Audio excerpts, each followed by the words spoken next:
Hi, this is Jeremy Fox. This is my week 3 reflection video to report our findings from our user surveys and user testing after we've done our updates from our original user testing. This is term 1211, so we'll just jump into this here real quick. All the pros and the cons were pretty much the same as the first round, so I just left them very limited to just kind of like the highlights of overall from the first round of testing to this round of testing, what really stuck out. And so there's 3 pros that really stuck out. Everybody liked the concept. Everybody wants to be able to do things quicker and more easily. Nowadays, with smartphones getting smarter and smarter, they want more functionality and to be able to do less. You know, the whole concept with Siri, you just talk to it and it does all this stuff for you. So in that same vein, that people really like this concept with just being able to snap a photo, and behind the scenes you've already told it who you want all your photos to share with, it does it for you. So people really liked that.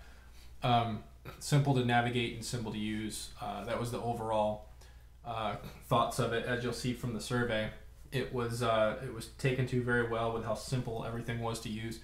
And the third bullet is the use of icons was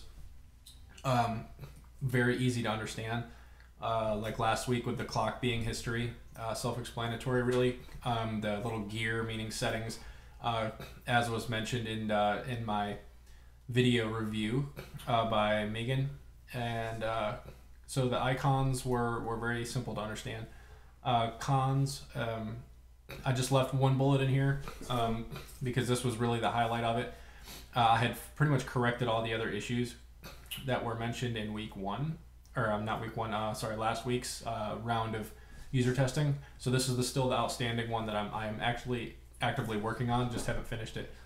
But offering actual landscape support in the camera feature. They wanted to, when they rotate it into landscape mode, to have, you know, the user interface change, or the icon to rotate and things to rotate, so that it would let them know they can take a picture in landscape. I have not implemented that yet. It's very easy to do that. I just did not have the time to do it before this round of user testing. However, you still can take a photo in landscape. It does work, and it will be a landscape photo. The users just aren't aware that it does it because nothing rotates and tells them that it's okay to do that. So they think it's still taking a portrait photo. So I've got to do that, definitely. And the survey results, we'll just run down through each question. Changed very slightly from last week, and I added a couple questions. So this one, the first one, what is your overall impression of the app? I got 80% awesome, 20% good. So I'll take that any day of the week. That's awesome. So most users thought it was outstanding. A couple of people said that it was right on the border of being outstanding. I'm not sure exactly. Maybe it's just the issue with the whole landscape mode. Like it didn't, you know, the UI didn't update so that they knew that they could take a picture in horizontal. So just a couple minor things, and it's really borderline awesome for everybody. Was the brand distinguishable from other apps like it? Everybody said yes. How difficult was completing the basic task? Everybody said yes, or not yes, easy, 100% easy. Were the navigation cues easy to interpret? Everybody said yes. And what was confusing, if anything? Everybody said nothing. I would have expected that to maybe coincide with the first bullet, being that it didn't rotate, or, you know, in landscape mode. But everybody said that there was nothing that was actually really confusing about it, and I'm guessing maybe they were just considering navigating from piece to piece and from screen to screen, that things weren't confusing. There was easy cues to go back or to go to certain places. Would you like the app to instantly take you to the camera feature instead of the home screen when you start the app? This actually went up a little bit on the yes and down on the no's.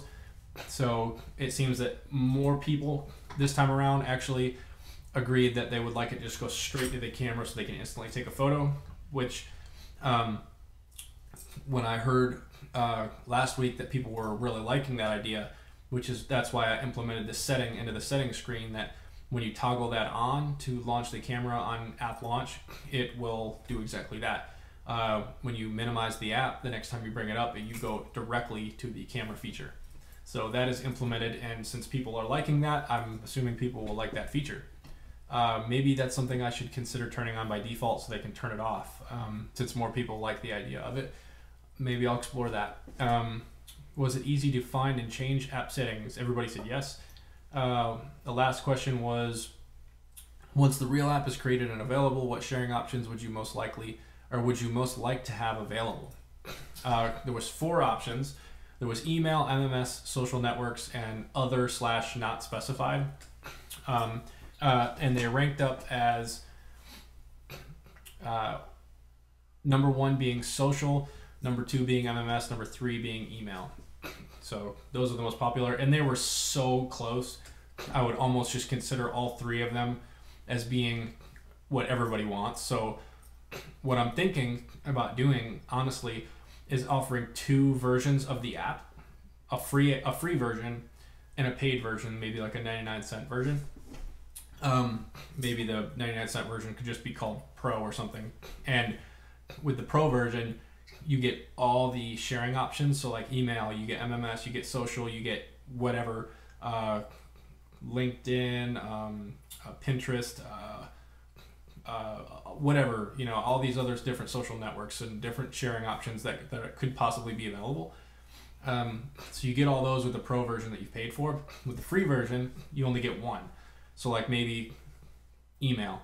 So that's the only way you can share with the free version, and that gives people a taste of the app. And then once they start using it more and seeing how easy it is to use, all you do is launch it and you take a picture, and the people you've shared the photo, that you have told the app that you want to share all your photos with, are getting those photos. Maybe at that time they'll realize how valuable the app is to them, and they'll go and buy the 99-cent version and get all the additional sharing options. I don't know, just and it was an idea I was exploring. But that's a little off topic. Anyways, back to the results. That's everything that I got from my user testing this time. Again, it's very promising, and I'm actually pretty excited about trying to finish this thing up. There's still a lot of work to be done. I will need a server-side implementation API for this app to talk to handle sending off and doing the sharing. So that'll be fun to implement. But that's it. So everything is looking very promising. That's all I have to report for this week. So thank you for watching.